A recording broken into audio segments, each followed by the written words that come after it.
Looks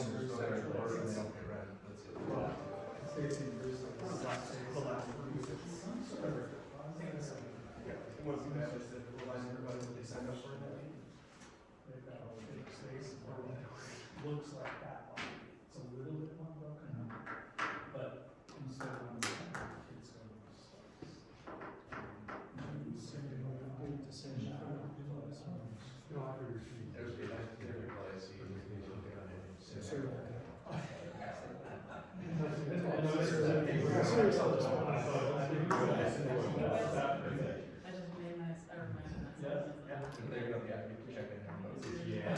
Well, I thought we were just trying to.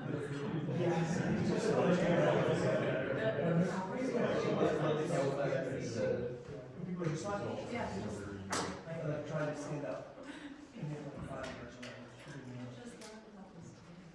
What's your good? I saw an ad for it at some point. Yeah, but they're not super happy. And we've said 1 or 2 days a week.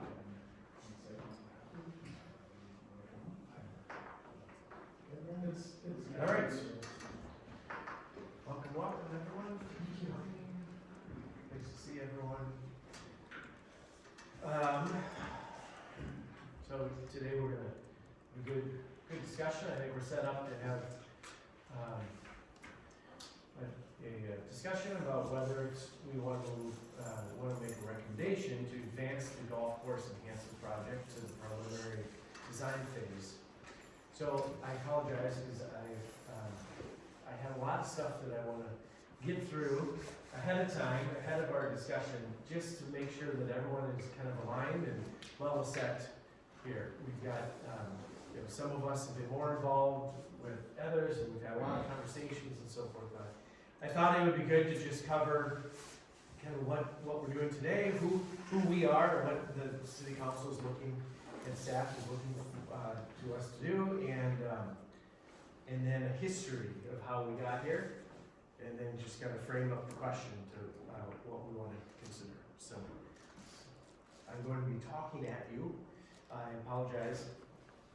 Feel free to interrupt me though if you have questions. I'm just trying to get through the stuff. Okay. All right. So we are an advisory committee to the city council. Ultimately, they are the body responsible for making decisions here in Orono. But we have a great opportunity to influence those decisions, and I think it's a privilege that we have.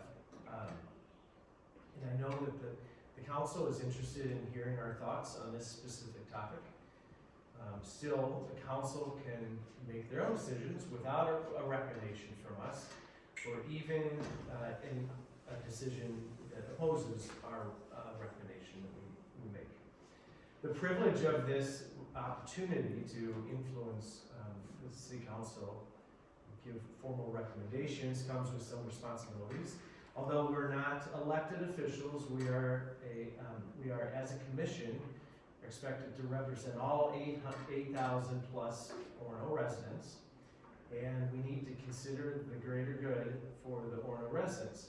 The construct of this commission is intentional to include members from different backgrounds and experiences and from different neighborhoods and with different interests. And in my opinion, the sum of these factors should result in equal representation for all of our residents. Tonight we're in a work session format. This means it's not a public hearing, it's a public meeting. This format gives the commission and us as a commission the opportunity to work together in a less formal setting and more conductive to discussion.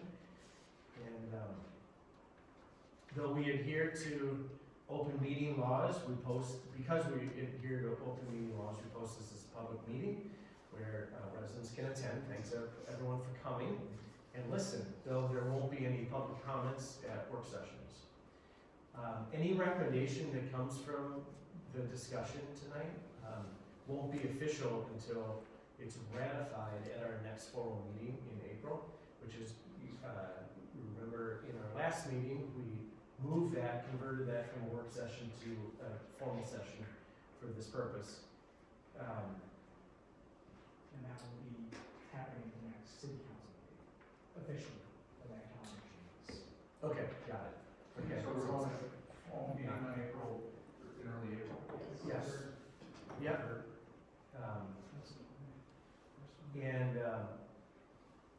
that's the next forum where public comments will be heard, and the commission will make a formal vote on any recommendation that comes up tonight. At our last meeting, we decided that the work session is the format where we wanted to have this discussion. And that's why we're here, and although we cannot make a formal recommendation tonight, the discussion will be noted by staff and city council, so as to not hold up any progress on this project between now and when we have a chance to meet in April. So, before we have that discussion, I want to take you back, provide context, and take you back a little bit and describe how we got here, and brings us to this discussion. So, let's go back to mid-2010s. The golf course, starts with the golf course. It had been operating independently as a golf course business until the longtime golf course superintendent retired in 2017. Check me on other facts here. Anyone? At that time, rounds were dropping and ultimately bottomed out in 2018. The several years of losses became a concern for the city and golfers and residents, and the capital investment in the golf course was lacking. Golf course equipment specifically was lacking. So then there was a paradigm shift, and the golf course was considered as much of a park as it is an operating business. Golf course, both as a park and as a business, were moved under the Park Commission in 2017. Soon after, the city built the clubhouse deck for golfers and non-golfers to enjoy. And it opened the clubhouse for sledders in the winter and so forth. So the Park Commission, in the master plan, adopted the intent to invest in both non-golf activities and non-golf amenities to attract more golfers. So, like I said, the examples were building the deck, a non-core golf amenity that we invested in so that golfers and non-golfers alike can enjoy it.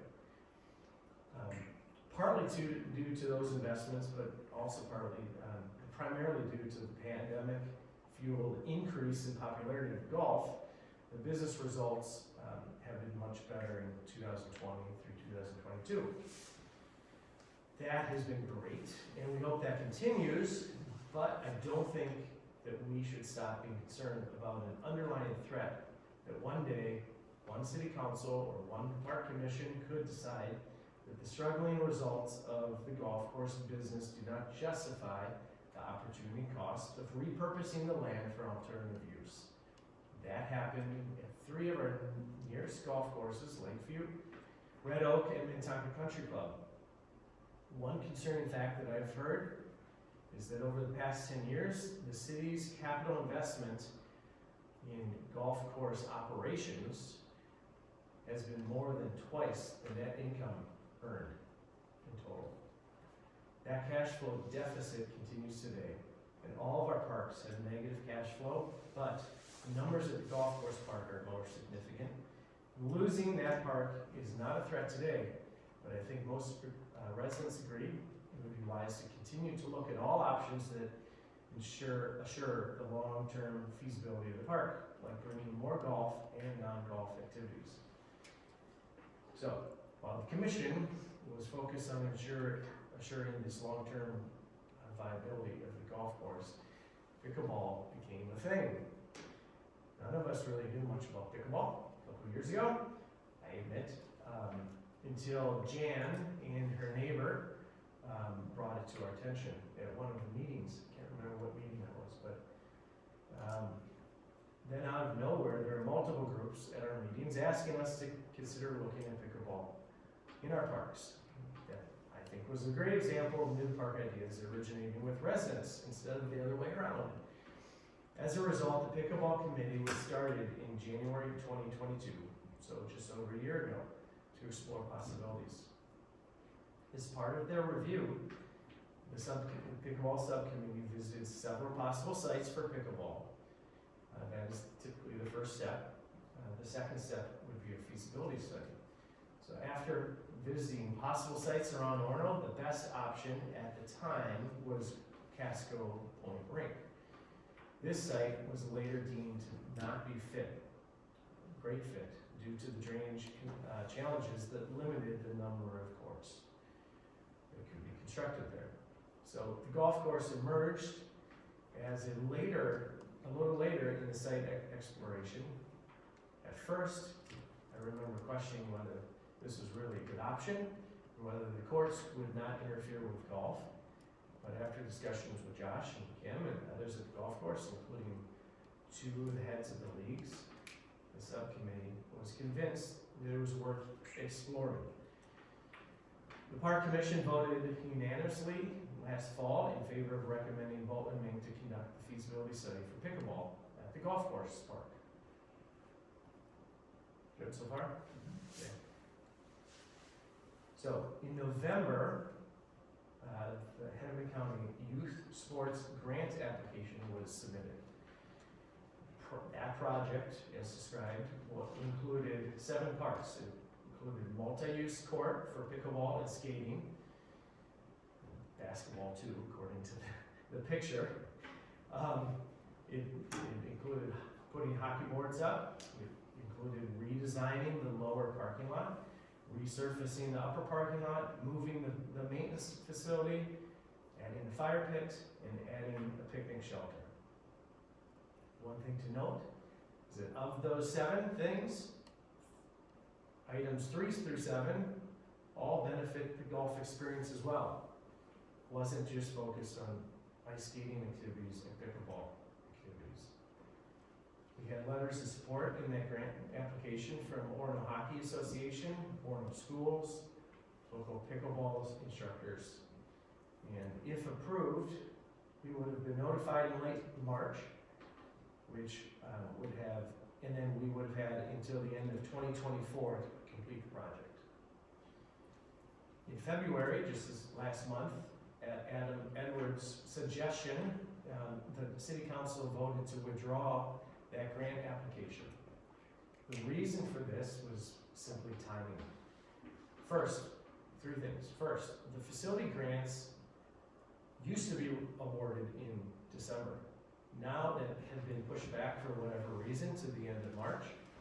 And considering the timeline for a typical project here in Minnesota and considering the construction season, that compressed the timeline for us. The Park Commission had already expressed a concern that any construction would have interfered with the 100th anniversary of the golf course.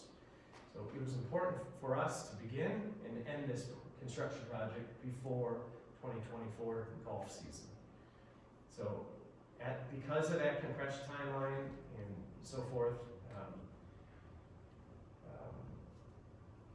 recommendations from us and approvals from the City Council would have needed to happen in the next couple weeks in order for construction to begin. And I don't think I know that that's out of the realm of possibility at this point. So, without interfering in golf course plans for 2024. So that's where we are now, and that's why the application was withdrawn. That doesn't preclude us from doing another grant application, which happens annually and is due in November. However, I also did hear that we're not the only ones who the timing has caused problems to, and I just heard a rumor that they're thinking of changing the timeline so that grant applications can be received sometime in the summer and awarded sometime in the fall, so that cities can start the design process in time for construction to begin once spring begins. So maybe that will be the new timeline for Hennepin County. All right, so after that we had open houses. So the purpose of the open houses was to start engaging with the community in this conversation. And we were looking to inform the public about the possibility of adding these amenities at the golf course, and 2, provide an opportunity to discuss possible design ideas and challenges. I think these open houses were a success because it increased awareness for the project. We heard a bunch of misinformation about the project that I think threw the open houses, that was corrected.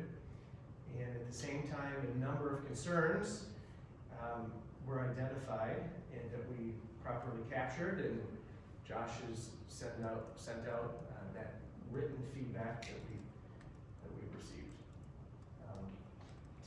These concerns, which Cameron is going to kind of talk through a little bit, but they include safety, aesthetics, noise, cost, traffic, and parking. The purpose of the open house was not to take a poll of whether to move forward, mostly because we had not yet identified the what. We just had some conceptual drawings and hadn't decided on what elements were going to be included in the design or the proposed plan. So many of the concerns that were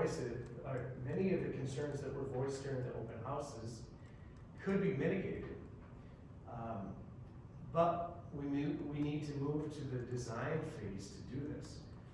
So as an example, if lights, sound, and aesthetics related to hockey are problems, maybe as part of the design, we would consider scenarios where hockey boards were not part of the plan and hockey association activities would not be part of the activities at the golf course. Obviously, removing the hockey boards would impact both the project cost and funding options, but design would give us better options and better cost estimates, which Josh and Adam and others can help identify funding sources for. So, today, first I want to thank this subcommittee, Cameron, Sandy, Josh, all of you guys, Gordy, who we've had lots of conversations, and we've all spent a significant amount of time and effort getting us to where we are now. The process we've gone through, while sometimes long, has been important, and the open houses